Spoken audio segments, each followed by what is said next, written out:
Breastfeeding is the optimal source of nutrition for the newborn, exclusively for the first 6 months of age by the American Academy of Pediatrics. Breastfeeding is also a time for bonding between mother and infant. Nutrition.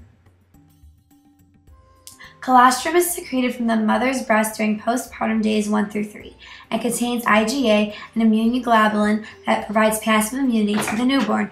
Nutrition is optimal for growth and development during infancy and is enhanced by good nutrition. Frequency and length. A mother should feed her newborn every 2 to 3 hours. Parents should awaken the infant to feed at least every 3 hours during the day and every 4 hours during the night until the infant is feeding well and gaining weight adequately. Fluid intake of 100 to 140 milliliters per kilograms per 24 hours is the minimum. 15 minutes on each breast and burping in between is a must. Expression.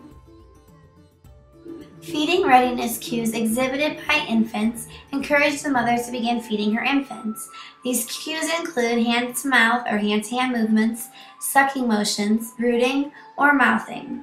Explaining the letdown reflex to the mother helps her understand the stimulation of maternal nipple releases oxytocin and causes the letdown of milk.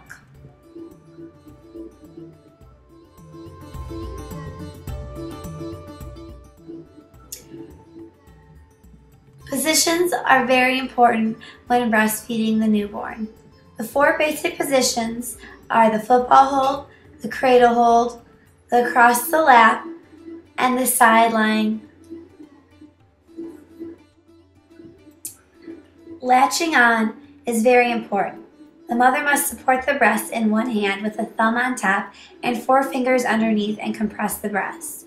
With the infant's mouth directly in front of the nipple, the infant can be stimulated to open its mouth by tickling the infant's lower lip with the tip of the nipple.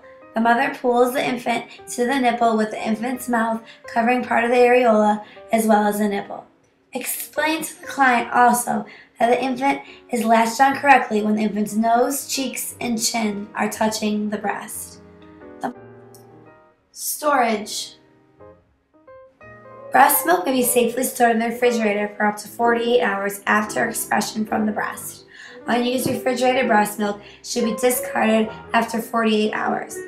Breast milk may also be stored in the freezer for up to 1 year. Thawing of the milk in the refrigerator for 24 hours is the best way to go. Thawing in the microwave is contraindicated because it destroys some of the immune factors and lysozymes contained in the milk. Breast pumps. The mother can also use a breast pump during periods of separation. Breast pumps can be manual, electric, or battery operated and pumped directly into a bottle or freezer bag. One or both breasts can be pumped and suction is adjustable for comfort. Nipple care. After feeding, the mother should express breast milk onto her nipples and allow the milk to air dry. This helps protect the skin. The mother must also change the nursing pads as they become moist to prevent infection. Avoid plastic lining as well to reduce the moisture. A simple position change may also cause immediate relief to the mother. Washing her breast daily with plain water and patting dry and not using any soaps or lotion. Engorgement.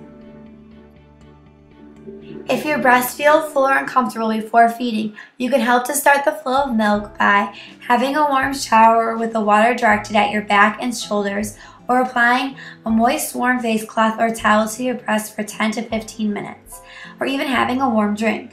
Next, express some breast milk by hand until the area around your nipple feels soft. Then breastfeed your baby. Make sure you breastfeed every 1.5 to 3 hours until your breasts are no longer hard. Remember, breastfeeding always includes many benefits. It reduces the risk of infection, promotes rapid brain growth due to large amounts of lactose, provides protein and nitrogen, contains electrolytes and minerals, it's easily digestible, and not to mention convenient and cheap.